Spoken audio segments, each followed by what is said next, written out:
अति आरती पूछऊं सुर राय, रघुपति कथा कहु करिदाय। प्रथम सुकारण कहु विचारी, निर्गुण ब्रह्म सगुण बपुधारी। हे देवताओं के स्वामी, मैं बहुत ही दीनता से पूछती हूँ, आप मुझ पर दया करके श्री रघुनाथ जी की कथा कहिए। पार्वती जी आर्त भाव से बोली, पहले तो वो कारण विचार कर बतलाइए जिससे निर्गुण ब्रह्म सगुण रूप धारण करता है। पुनि प्रभु कहु राम अवतार, बाल चरित पुनि कहु उदार। कहु जथा जानकी विवाही, राज तजा सो दूषण काहि। फिर हे प्रभु, श्री रामचंद्र जी के अवतार की कथा कहिए तथा उनका उदार बाल चरित्र कहिए। फिर जिस प्रकार उन्होंने श्री जानकी जी से विवाह किया वह कथा कहिए, और फिर यह बतलाइए कि उन्होंने जो राज्य छोड़ा सो किस कारण।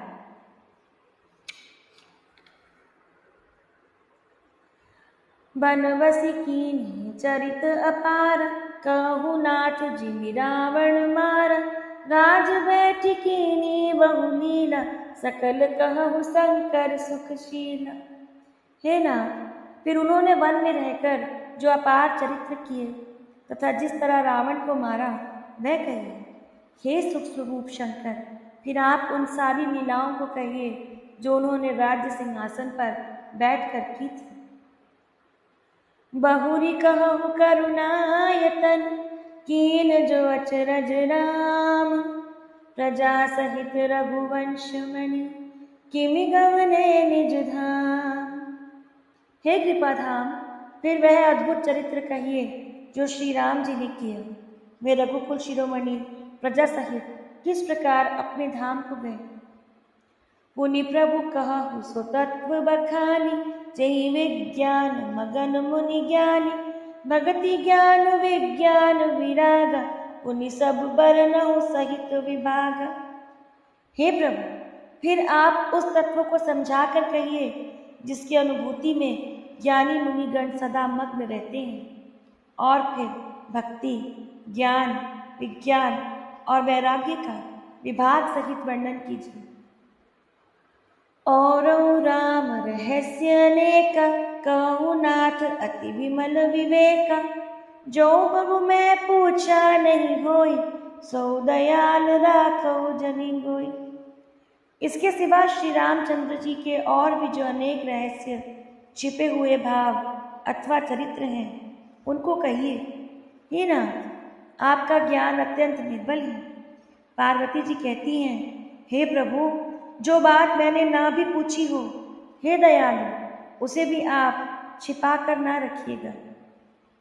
तुम त्रिभुवन गुरु वेद बखाना, आन जीव पावर का जान।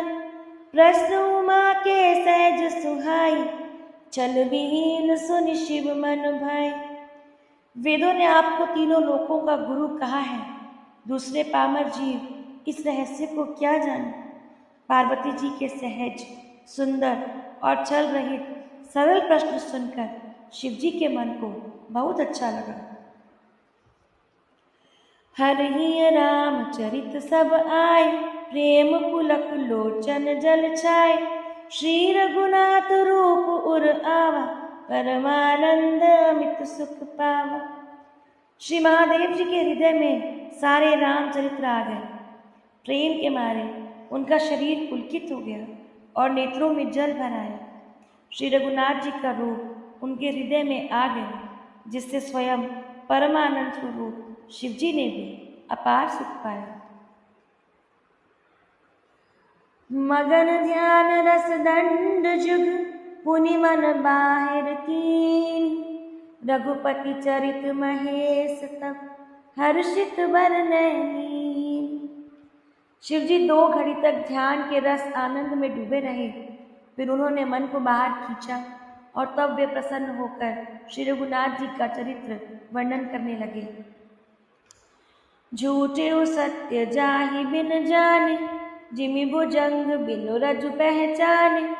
जिहि जाने जग जाई हेराई, जागे जथा सपन भ्रम जाई।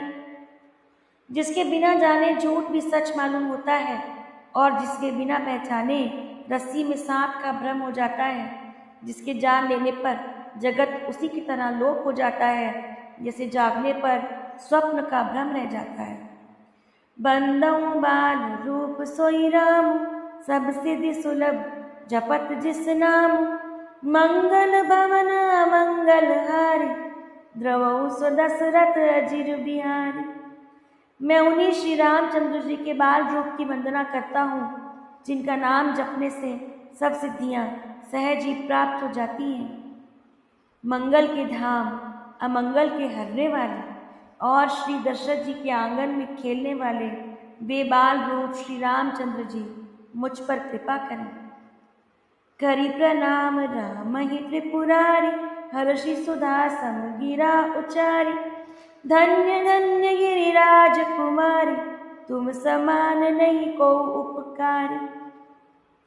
त्रिपुरासुर का वध करने वाले शिव जी श्री रामचंद्र जी को प्रणाम करके आनंद में भरकर अमृत के समान वाणी बोले, हे गिरिराज कुमारी पार्वती, तुम धन्य हो, धन्य हो, तुम्हारे समान कोई उपकारी नहीं है।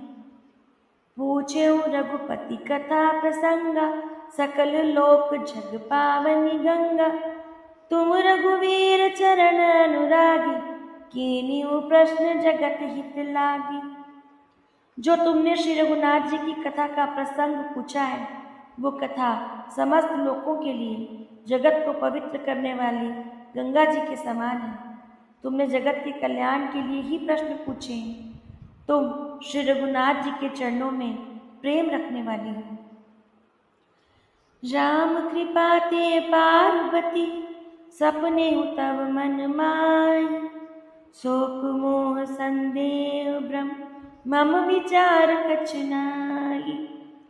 हे पार्वती, मेरे विचार में तो श्री रामचंद्र जी की कृपा से तुम्हारे मन में स्वप्न में भी शोक, मोह, संदेह और भ्रम कुछ भी नहीं है। तदपि असंका कीन्यू सोई, कहत सुनत सब कर हित होई। जिन हरि कथा सुनी नहीं कान, श्रवण रंध्र अई भवन समान। फिर भी तुमने इसलिए वही पुरानी शंका की है कि इस प्रसंग के कहने सुनने से सबका कल्याण होगा। जिन्होंने अपने कानों से भगवान की कथा नहीं सुनी, उनके कानों के छिद्र सांप के बिल के समान है। नयन ही संत दरस नहीं देखा, लोचन मोर पंख कर लेखा। ते सिर कटु तुम्बरी समतूला, जेन नमत हरि गुरु पद मूला। जिन्होंने अपने नेत्रों से संतों के दर्शन नहीं किए, उनके वे नेत्र मोर के पंखों पर दिखने वाली नकली आंखों की गिनती में है। वे सिर कड़वी तुम्बी के समान है, जो श्री हरि और गुरु के चरण तल पर नहीं झुकते। जिन हरि भगति हृदय नहीं आनी, जीवत सब समान तेई प्राणी। जो नहीं करे राम गुण गान, जीह सदा दुर जीह समान। जिन्होंने राम की भक्ति को अपने हृदय में स्थान नहीं दिया, वे प्राणी जीते हुए ही मुर्दे के समान हैं। जो जीव श्री रामचंद्र जी के गुणों का गान नहीं करती, वो मेंढक की जीभ के समान है। कुलिस कठोर निठुर सोई छाती, सुनी हरि चरत न जो हर्षाति। गिरिजा सुनहु राम कै लीला, सुरहित दनुज विमोहन शीला। वह हृदय वज्र के समान कड़ा और निष्ठुर है, जो भगवान के चरित्र सुनकर हर्षित नहीं होता। हे पार्वती, श्री रामचंद्र जी की लीला सुनो। वह देवताओं का कल्याण करने वाली और दैत्यों को विशेष रूप से मोहित करने वाली है। राम कथा सुरधेनु सम, सेवत सब सुखदानी। सत समाज सुरलोक सब, को न सुने अस जानी। श्री रामचंद्र जी की कथा कामधेनु के समान सेवा करने से सब सुखों को देने वाली है और सत्पुरुषों के समाज ही सब देवताओं के लोक हैं। ऐसा जानकर इसे कौन न सुनेगा।